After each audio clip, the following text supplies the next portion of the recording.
안녕하세요. 파산관님 홍익표 변호사입니다.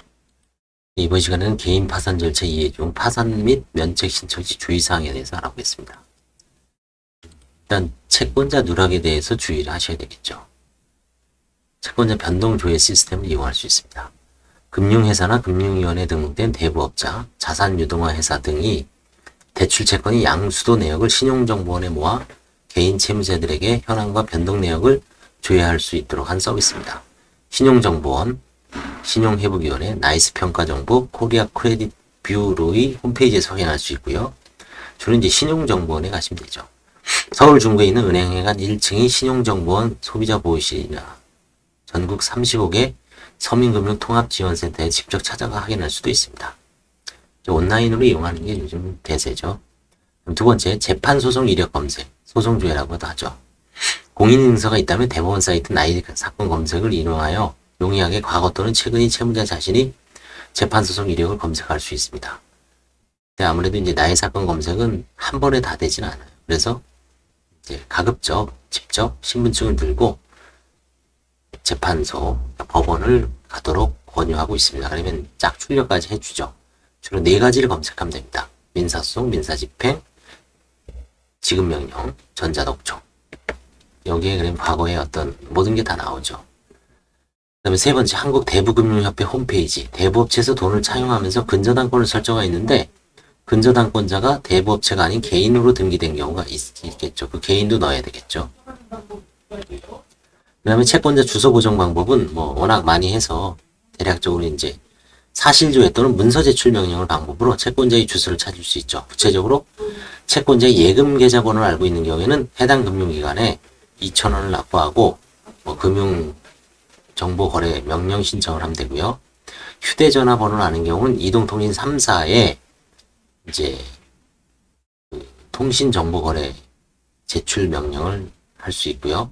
상호를 아는 경우에는 관할 세무서에 그 채권의 인적 사항에 대한 사실조회라 그러지만 과세정보 제출 명령 형태로 지금 나가고 있습니다. 그 다음에 채권자가 보증인인 경우는 보증인을 입보받은 금융기관에 보증인 인적사항에 대한 사실조회 신청한 다음 그 결과에 따라 중요 처분을 첨부하는 방법을 할 수 있고요.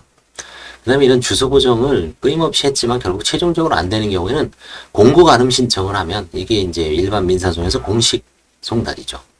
공식 송달 신청과 같습니다. 공고 가름 신청을 할 수 있는데 주민등록 초본을 제출할 수 없고 현재 전화 연락 등이 전혀 불가능한 상황이라면 채권자별로 자세하게 써야 됩니다. 해당 채권자를 알게 된 경위, 해당 채권자에게 채무를 부담하게 된 과정, 채무자가 해당 채권자를 찾기 위해서 그동안 한 노력, 주민등록 초본, 송달, 그동안 송달 내용을 쭉 쓰고요. 그 다음에 주변 사람 등을 통하여 해당 채권자 연락이 닿지 않는 사유, 해당 채권자로부터 최근 3년 이내 변제 독촉을 받은 사실이 있는지 여부 등을 정리하여 송달되지 않는 채권자에 대해서 공고 가름 신청을 하면 받아줍니다. 공고 가름 신청서는 뭐 전형적인 그 양식이 있습니다. 그 다음에 이제 최근에 개인 파산에서 채무자 소유의 그 유체동산에 대해서 이제 중간에 강제 집행을 하는 경우가 있기 때문에 중지명령을 활용할 필요가 있습니다. 개인회생에서 많이 활용하는데 개인 파산에서도 활용할 수가 있습니다.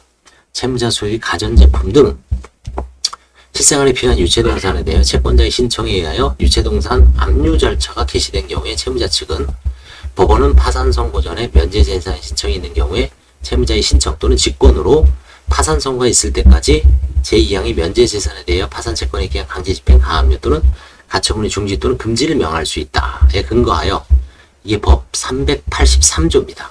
근거 조항을 정확하게 제시하면 중지 명령을 신청해서 결정받아서 그걸 집행관 사무실에 갖다 주면 이제 집행관은 압류를 중지합니다. 이것도 워낙 뭐 많이 활용되고 있습니다. 최근에는.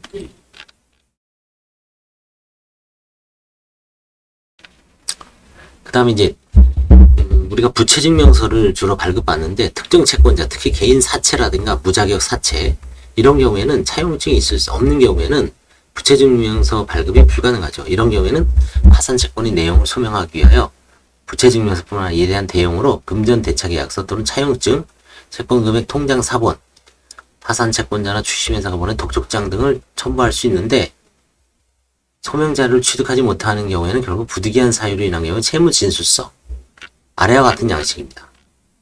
자료 송부 청구서 혹은 자료 송부서 아니면 채무 진술서 이런 채무 확인서 이런 형태로 이것도 뭐 전형적으로 이제 그 각 교과서라든가 그 회생 실무 서적에 보면 많이 나와 있습니다. 그걸 참조하셔서 하시면 되겠습니다.